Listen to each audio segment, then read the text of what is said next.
오늘 말씀의 핵심은 뭐냐면은 하나님의 법궤는 메고 가야 한다는 거예요. 메고 가야 한다. 이 법궤가 여러분 뭡니까?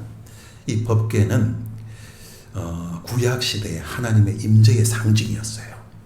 하나님의 임재의 상징. 그래서 이 법궤를 메고 이스라엘 백성들이 법궤가 행진을 시작하면은 온 이스라엘 백성들이 같이 행진을 가고 서면은 같이 서고.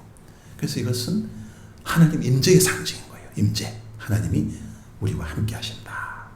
그래서 이 법궤 안에는 여러분 뭐가 들어있다 그랬어요? 이 법궤 안에 세 가지가 들어있었습니다. 첫째로는 모세가 시내산에서 40일 금식하고 받은 10계명 돌판이 기록되어져 있어요. 그 10계명 돌판. 그것이 이 법궤 안에 모셔져 있었습니다. 그냥 말씀으로 하나님 함께 하신다 하는 그런 의미죠. 그 다음에 그 안에 또 있었던 것은 뭐였습니까? 바로 만나가 있었죠. 만나. 광야 생활을 하면서 그 곡식을 지을 수가 없어요. 농사를 지을 수가 없어요. 목초하는 사람들이었어요.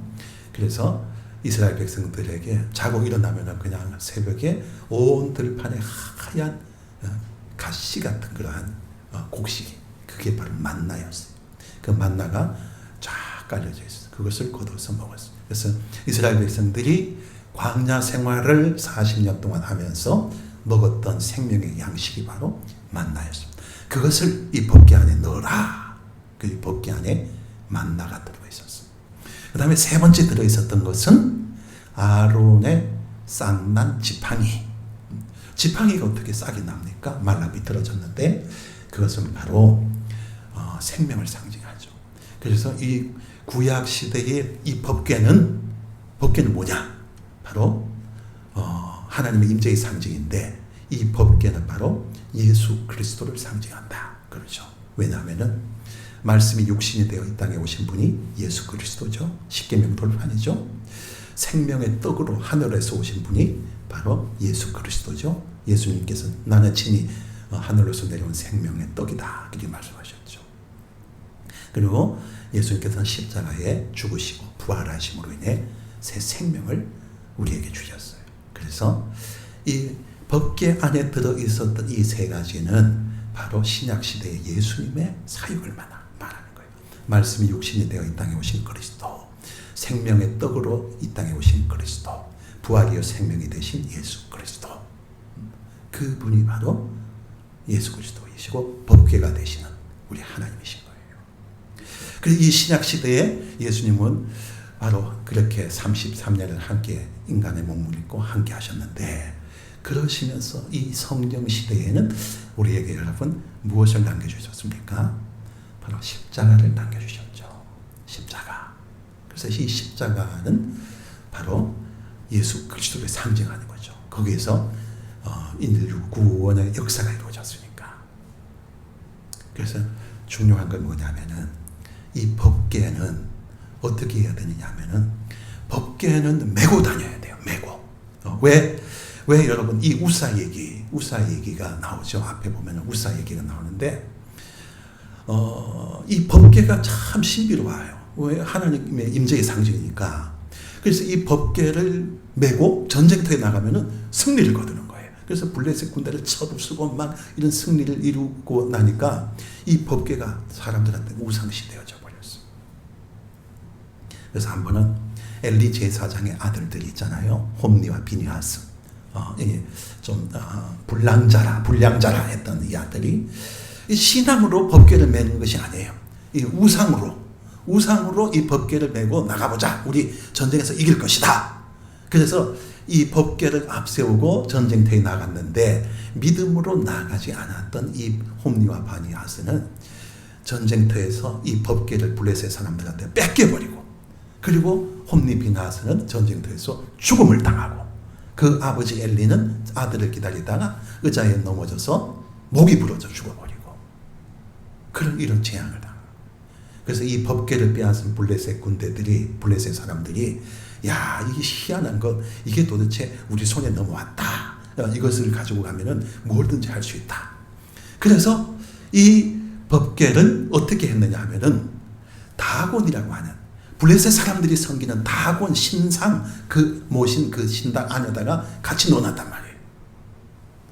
그런데 자고 일어나 보니까 어떤 일이 벌어졌냐 하면은 자기들이 믿고 있는 자기들이 우상 자기들이 섬기고 있는 그 다곤 신이 그냥 팔다리가 다 부서져 버리고 그냥 그리 엎어져 있더라는 거예요. 그 우상이. 그래서 블레셋 사람들이 두려워가지고 이 법궤 도로 가져가, 이 도로 갖다 놔. 그래서 블레셋 군대가 밀어낸 법궤가 방치가 되어져 버린 거예요. 방치가. 그런데 다윗이 왕이 되고 나서 블레셋 군대가 빼앗아갔던 그 법궤를 물어보니까 저 변방에 있다는 거예요. 그래서 우사라고 하는 사람을 시켜가지고 그 법궤 이 예루살렘으로 모시고 와 그랬어요. 그래서 그 명령을 받은 우사가 가서 이 법궤를 모시고 오는데 어떻게 모시고 왔느냐 하면은 수레에다가 싣고 이 법궤를 모시고 예루살렘으로 왔단 말이죠. 그런데 오는 길에 그 수레에다 실었으니까 덜컥거리지 않겠어요? 돌불이 만나면 덜컥거리니까 이 우사가 아이고 이 귀한 법궤 떨어진다 그러면서 손으로 잡았단 말이죠. 잡았더니 어떻게 됐습니까? 우사는 그 자리에서 죽음을 당합니다. 그래서 우리가 생각해 보면 아니 법궤가 떨어지려는 것을 이거를 손으로 받쳤는데 손으로 그냥 받쳐줬는데 오히려 칭찬을 안 받고 왜 죽음을 당했느냐 이렇게 생각을 할 수가 있게 되어지는데 문제는 뭐냐면은 이 법궤는 아예 하나님께서 딱 규례를 정해놨어요. 그 규례 레위기에 보게 되어지면 규례를 정해놨는데 이 법궤는 제사장들이 레위 족속들이 어깨에 반드시 매라 그랬어요. 어깨에 반드시 매라. 그래서 우사가 생각하기는 아니 이 국경 이 변방에서 예루살렘까지 그 거리가 얼마인데 이걸 메고 어떻게 가? 그래서 수레에다 맸단 말이죠. 그것이 우사에게 있어서 치명적인 그런 실수였습니다. 법궤는 어깨에 메고 가야 되는 거예요. 법궤는 그것은 수레에 싣고 가서 되는 게 아니에요. 여러분 오늘 우리 마찬가지로 법궤이신 예수 그리스도께서 우리에게 남겨주신 이 주의 십자가 이 십자가는 여러분 우리에게는 어떻게 해야 되느냐 하면은 우리 어깨에 메어야 되는 거예요. 십자가는 어깨에 메어야 되지. 제가 한번 얘기했습니다만은 우리 몇 년 전에 우리 기독교 단체에서 그 사순절 기간인가 그 예수님의 그 십자가를 지고 가는 그 모임 집회를 한 적이 있었어요. 큰 집회 아주 대규모 큰 집회였는데 그때 많은 목사님들이 십자가를 메고 가는 그 모습을 교인들한테 이렇게 보였는데 그런데 정말 그 원목으로 만들었어요. 아주 굵고 튼튼한 그 원목으로 만들었는데 그 원목으로 된 십자가를 메고 가는 이 목사님의 그 십자가 맨 끝에 닥에 보면은 발통을 달아놨단 말이에요. 발통을. 그래서 사람들한테 많이 그런 그 지적을 받은 적이 있었습니다. 아니 예수님의 십자가를 메고 가는 그 행사를 하는데 그러면 온전히 그냥 지고 조금이라도 그렇게 가지 그 밑에다가 발통을 달아가지고 그냥 어깨에 걸치고 그냥 그 밀고 간단 말이죠. 그래서 주님의 십자가는 메고 가야 되는 거예요. 메고 가는 거예요. 그래서 오늘 우리가 교회 생활은 여러분 어떤 생활이냐면 주의 십자가를 지고 가는 것이 교회 생활이잖아요. 그러면 우리가 어떻게 교회 생활하는 것이 슬기로운 교회 생활이냐?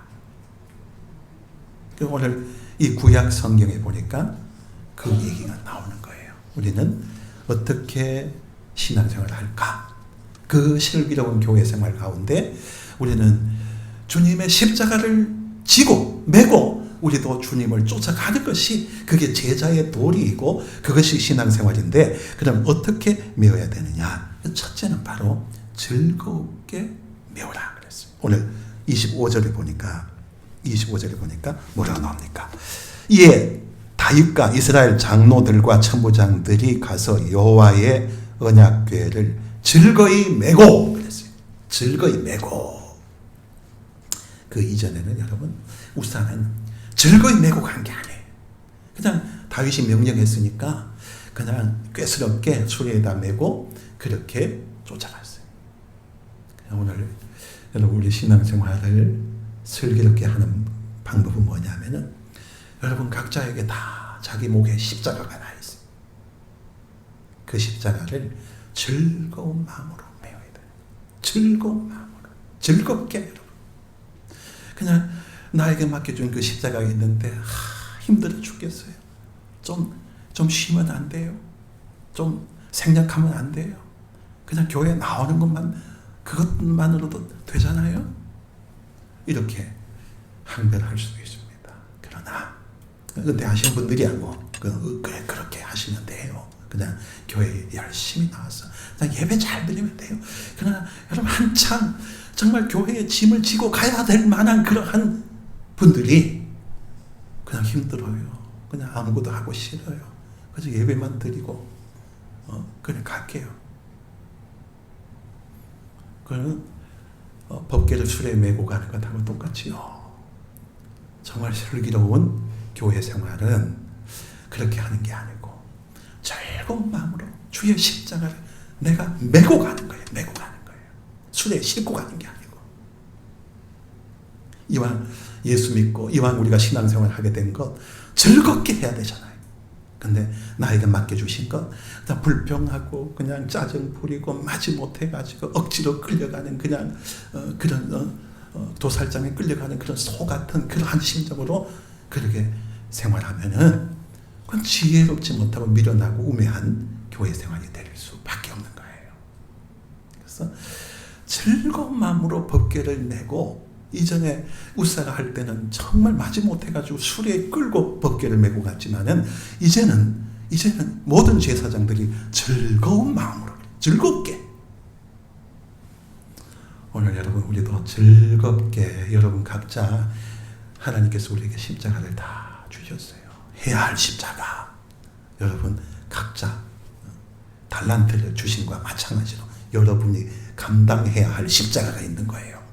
그 십자가를 수레 위에 싣고 가는 그런 사람은 우매한 자고 악하고 게으른 종이고 그 십자가를 달게 지고 메고 주님을 쫓아가는 그런 성도가 지혜로운 성도가 되고 슬기로운 교회 생활이 되어짐을 우리가 오늘 말씀을 통해 첫째로 새깁니다. 그 다음에 두 번째는 주의 십자가를 메고 가는 성도는 헌신을 해야 돼요. 오늘 26절에 보면은 이런 말씀이 나오죠.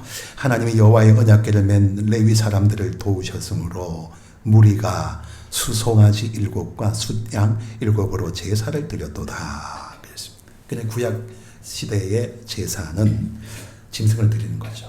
짐승을 드리는 거예요. 그러니까 헌신하는 거예요. 하나님 앞에 드리는 거예요. 그래서 여러분 주의 십자가를 지고 가는 사람이 어떤 헌신도 하지 아니하면은 주님 앞에 어떤 것도 드리지 아니하는 사람은 그건 수레 타고 가는 거예요. 수레 타고. 그래서 오늘 우리에게 그래요. 하나님께서 우리에게 직장을 주셨어요. 정말 일하기 힘든 그런 시대에 일할 수 있도록 직장을 주셨어요. 그럼 그 주셨으면은 하나님께서는 내가 이 직장을 줬으니까 너의 10분의 1은 나를 위해 바쳐야 돼. 그게 여러분 지혜로운 교회 생활인 거예요. 오늘 여기 이 법궤를 메고 가면서 이 제사장들과 이들이 한 일이 뭐냐면은 수상아지 7하고 숫양 7으로 제사를 드렸더라. 하나님 앞에 헌물을 드린 거예요. 하나님 앞에 제물을 드린 거예요. 하나님 앞에 물질을 갖다 바친 거예요. 이 물질을 잘 드리는 성도가 주의 십자가를 즐겁게 지고 쫓아가는 성도의 모습이죠. 그 아브라함이 여러분 그랬습니다. 아브라함이 언제나 하나님 앞에 정성껏 제물을 드리는 그런 믿음의 조상이었죠. 그런데 아브라함이 좀 젊었을 때 이런 일이 나옵니다. 이것을 잊어버리고 새를 드린 적이 있어요. 새. 많은 재물 가운데 새는 가장 가난한 자가 드리는 재물이 바로 새예요. 그런데 이 새를 드릴 때에 소홀하게 행해가지고 하나님의 응답 대신에 솔개가 찾아왔다고 했어요. 솔개가 찾아왔다는 이거는 사탄이 역사한다는 거죠. 사탄이 그에게 찾아온 거예요. 그리고 하나님이 10년 동안 하나님을 찾아오시지 않으셨죠. 하나님이 찾아오시지 않았어요. 아브라함을. 여러분 이게 중요한 얘기예요. 하나님께서 우리에게 물질을 주셨죠. 이 경제를 주셨어요. 그런데 그것을 우리는 10분의 1은 하나님을 위하여 써야 되는 거예요. 그래서 하나님은 나에게 직장을 주신 거예요. 나에게 일거리를 주신 거예요. 그런데 그것을 소홀히 여겨가지고 하나님 앞에 양을 드려야 할 사람이 새를 드리면은 사단이 찾아오는 거예요. 그것도 사단이 충동을 한 게 된 거죠. 그러나서 아브라함을 10년 동안 하나님은 찾아오시지 않았어요. 그래서 그것을 깊이 깨달았던 이때의 실패를 교훈 삼아가지고 아브라함 그 이후로는 하나님 앞에 드리는 것 다 하나님의 것입니다. 나중에는 어떻게 됐습니까? 100세의 아들을 얻었는데 그 아들까지도 하나님 앞에 모리아산에 올라가서 드렸어요. 그런 신앙의 사람으로 성장해 갔던 것을 우리가 보게 되어집니다. 그래서 우리가 교회 생활을 슬기롭게 하는 것은 우리가 하나님으로부터 받은 것을 그 중에 10분의 1은 하나님 앞에 다시 돌려드리는 거예요. 그것은 큰 축복의 씨앗이 아브라함의 조상, 믿음의 조상 아브라함이 그러고 나서 아들을 하나님 앞에 드리고 나서부터 그때부터 큰 축복을 받았죠. 하늘의 별과 같이 바다의 모래와 같이 네 자손이 번성할 것이다. 그런 축복을 받았어요. 그렇습니다. 슬기로운 교회 생활은 법궤를 메고 가는 생활인데 그래서 우리의 전적인 헌신 하나님 앞에 우리 드릴 줄 아는 그런 사람이 슬기로운 교회 생활 신앙생활을 하는 사람이에요. 그 다음에 세 번째 법궤를 메고 가면서 어떤 일을 했느냐 하면은 오늘 27절, 28절부터 보면은 이 찬양으로 가득한 걸 여러분 발견하게 되어집니까? 찬양으로 가득해요. 전부 다 세마포를 입고 찬양을 합니다. 28절에 보면은 나팔과 뿔나팔과 재금을 치면서 비포와 수금을 힘있게 타며 여호와의 언약궤를 메어 올렸도다.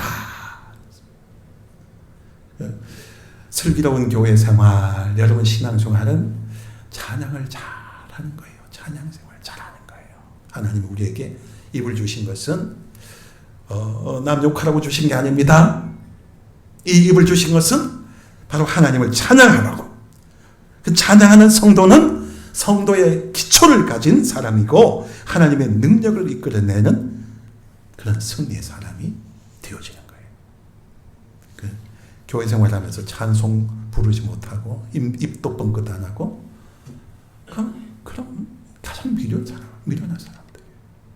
그 찬양 부를 때 목소리 높여가지고 큰 소리로 찬양하고 악기를 가지고 있는 사람은 악기 가지고도 찬양을 하는 마음이 들고 이런 생활이 십자가를 메고 가는 성도의 삶의 모습인 거예요.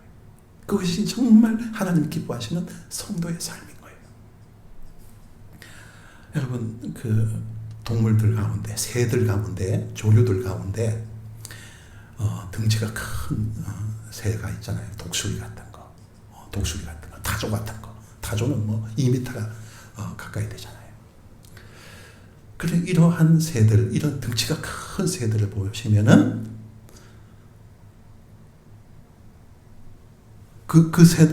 이러한 큰 새들은 노래를 부를 줄 몰라요. 노래를.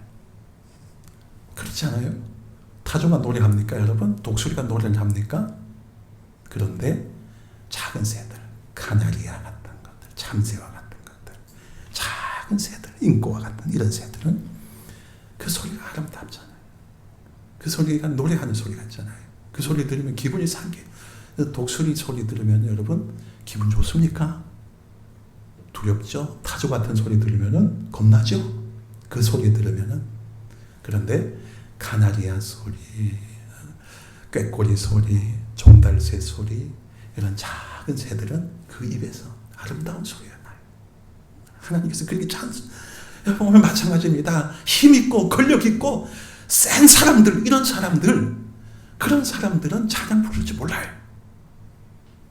우리 자신이 스스로 낮아져서 내가 정말 이 참새같이 꾀꼬리같이 작은 이러한 존재라고 여기는 사람은 그 입에서 나오는 소리가 찬양이 될 수 있는 거예요.